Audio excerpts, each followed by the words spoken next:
Good morning, good afternoon, good evening to each and everyone, especially those at the other side of the world. There is no time and space between us, there is only this present moment, and we are one.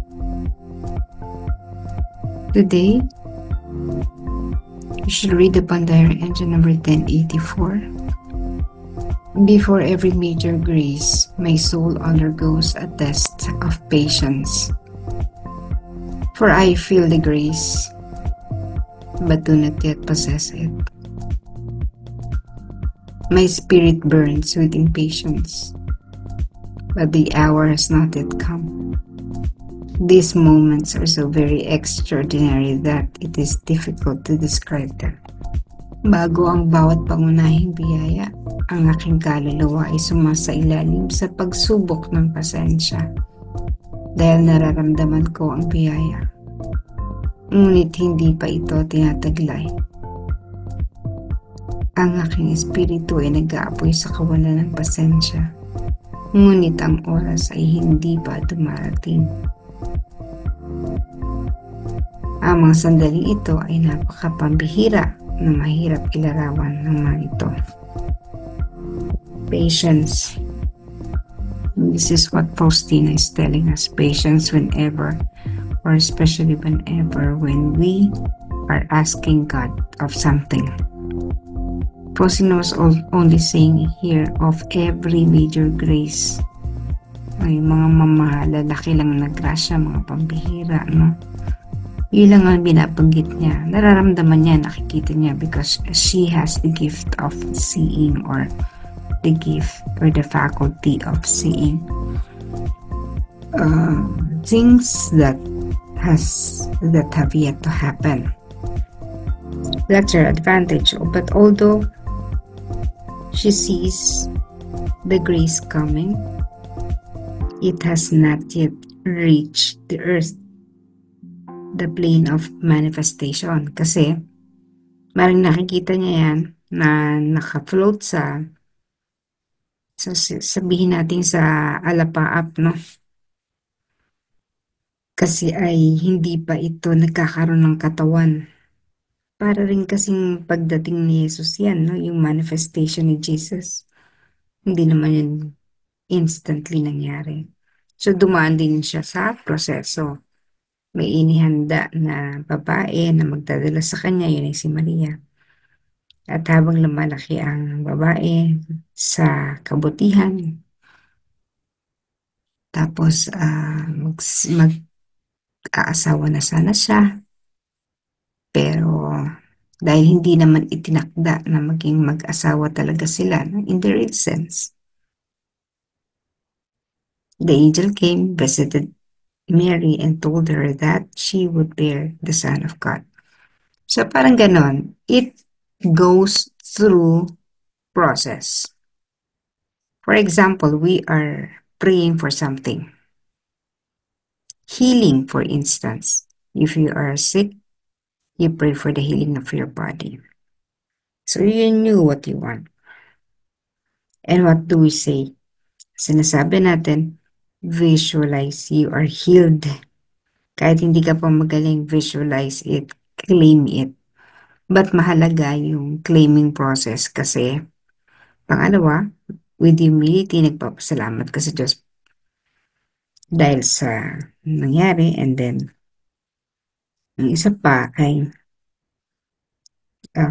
nagbukod sa pagpapasalamat ay positive ka ba? Alam mo na magaganap. Kapag nag-a-affirm ka na nangyayari ang mga bagay na ito kahit hindi pa siya ganap na nangyayari, mayroong ibig sabihin, tiwala ka. As a certain level, may tiwala ka sa Diyos. You trust in Him. Alam mo na ibibigay niya yan sa'yo. Magtiwala ka lang. If you are asking for healing and you claim that you are already healed, then you trust in the Lord. Walang pagdududa. Paggagalingin ka ng Diyos. It's just a matter of time. Hindi naman nag-manifest yung sakit mo overnight. No? Ang sakit natin ay nagmamanifest after several years na meron kang pagmamalabis sa katawan. Ba't yung baby, wala pa namang pagmamalabis, may sakit na okay. Pero bago din nangyari yon, may mga nangyari pa rin sa baby, maybe in the womb, nung nasa sinapupunan pa siya ng kanyang ina, may mga nangyari doon. Kaya paglabas niya, may sakit siya. But we really cannot comprehend what is the plan of God to a certain person. So anyway, the point is, whenever we are asking for grace, yung mga big time na grace, no? Kailangan may tiwala tayo. Kasi kapag humingi ka ng isang bagay sa Panginoon na wala kang tiwala sa Kanya, na alam mong hindi naman yan ibibigay sa'yo, bakit ka pa humihiling sa Panginoon? Walang sense, di po ba? You prayed for something and then you do not trust God, who is the source of all mercy and of all goodness, of all things that exists, yesterday, today, and tomorrow. Kaya ibig sabihin, kapag tayo ay nagtitiwala sa Diyos, alam natin ibibigay ang sa atin. Pangalawa, make sure that what you ask will be for the benefit of souls. Make sure that what you ask will not endanger your soul. Yung hindi ka itutulak sa kasamaan. That is why when we pray for something, sinasabi natin, if it be in accordance with your will. No, kailangan napaka-importante talaga na naka-align ito sa kagustuhan ng Panginoon. Bakit? The Lord knows everything. From a vantage point, alam niya kung anong mangyayari. Nakikita niya yung future mo. Kapag ibinigay niya ito, alam niya na magdudulot sa ito ng kapahamakan, hindi na lang yan ibibigay. Mayroong mga bagay kasi talaga na mga kahilingan natin na hindi naman talaga nakakabuti sa atin o hindi makabubuti sa ating kaluluwa. Kung kaya mahalaga, nagre-reflect din tayo sa mga bagay na hinihiling natin sa Panginoon. Baka naman ito ay masyadong self-service. Isipin mo na kung tama ba.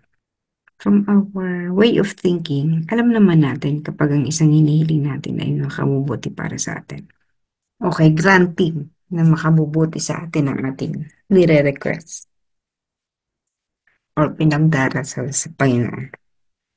Dahil masyadong malaki, hindi ito maaaring maganap overnight. Bawa, you pray ngayon. Tapos maya-maya paggising mo, eto na. It depends on the quality of the soul. Kasi nga, ang Diyos na nakakakita ng mga bagay-bagay. Baka pag ibinigay niya to, hindi naman handa ang kaluluwa, masayang lang. So, maraming kailangang i-consider when we ask for something. If it's really big time, it will take time to manifest. Mangailangan ng panahon para ito ay magkaroon ng katuparan o kumbaga magkatawang tao.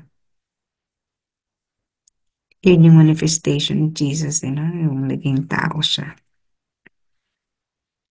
So, lahat ng yan, pag inisip mo na sa mental plane pa lang yan, ibig sabihin, ginagamit mo pa lang ang isip mo dahil ipinagdarasal mo na sana po ganito, ganyan. Ang hinihiling mo yung kagalingan. In the mental plane, you visualize yourself getting healed. Now, it will travel. Siyempre, medyo malayo galing sa kung saan yung mental plane. Iniisip mo pa lang. So, hindi siya agad magmamanifest. It will take time. At ang hinihiling natin sa Panginoon, bigyan tayo ng patience. Kasi minsan nakakainip, Lord, pagalingin mo na ako, pero ito pa rin, may sakit ka pa rin, ang sakit-sakit pa rin ng katawan mo, hindi ka pa rin makabangon, no? Nagdurusa ka pa rin. Lord, give me the patience. Alam ko kung anong alam ko na kung ano man ang nagaganap at nangyayari, ito ay naayon sa iyong banal na kalooban. So, laging ganun.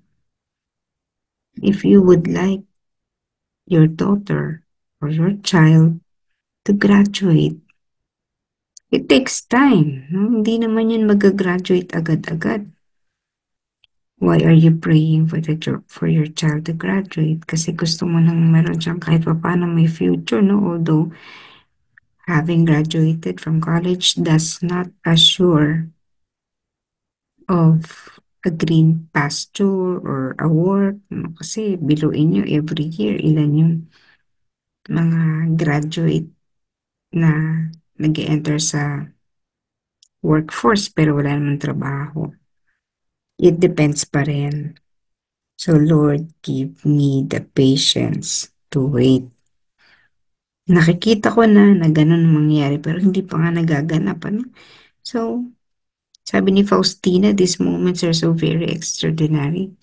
The hour has not yet come, the spirit burns with impatience. No, ando nakikita na niya pero hindi pa siya nagaganap. So with our patience comes our trust in God. Just trust, trust, trust. Kapag meron kang tinge o bahid ng pagdududa sa iyong hinihiling, asahan mo hindi na yan. The manifestation of what you are praying for God is not anymore guaranteed kasi nagduda ka na.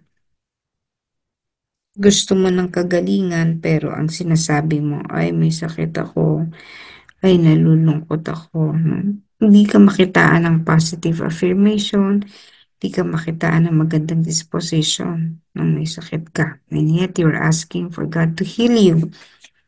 So because you contradict what you're asking to God, talaga lalong mas magtatagal ang kagalingan kung karapat-dapat kang pagalingin.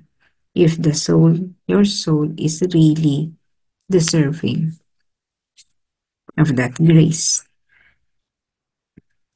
Kaya lagi nating sinasabi, trust is a major concern. Kapag mas malaki ang ating pananalig sa Panginoon, mas malaki ang awang darating sa atin. At ang awa ay nasa forma ng biyaya. Kapag mas malaki, no, tatandaan nyo, ulitin natin, the bigger the trust, the more the grace. The bigger the grace. Yung grace na yun ay ang awa ng Diyos. Kaya may dalawang esensya ang debosyon sa banal na awa, trust and mercy. Hindi pwedeng magtitiwala ka lang sa Diyos na walang awa na darating sa iyo. Kalokohan yun. Ang tindi na nga ng pananalig mo tapos hindi ka pa kinaaawaan ng Diyos. That's impossible.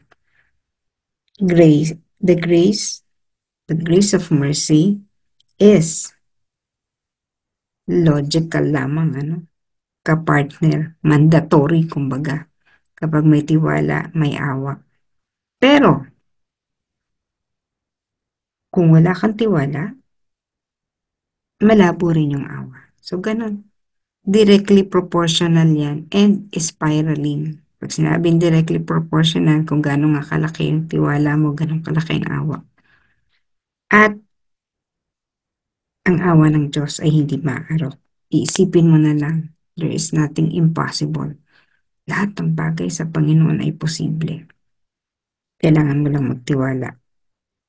Ngayon, kahit matindi na ang tiwala mo sa Panginoon, hindi pa rin ibinigay sa'yo ng Panginoon. Magtiwala ka lang uli sa Panginoon sapagkat alam niya kung ano ang nararapat para sa atin.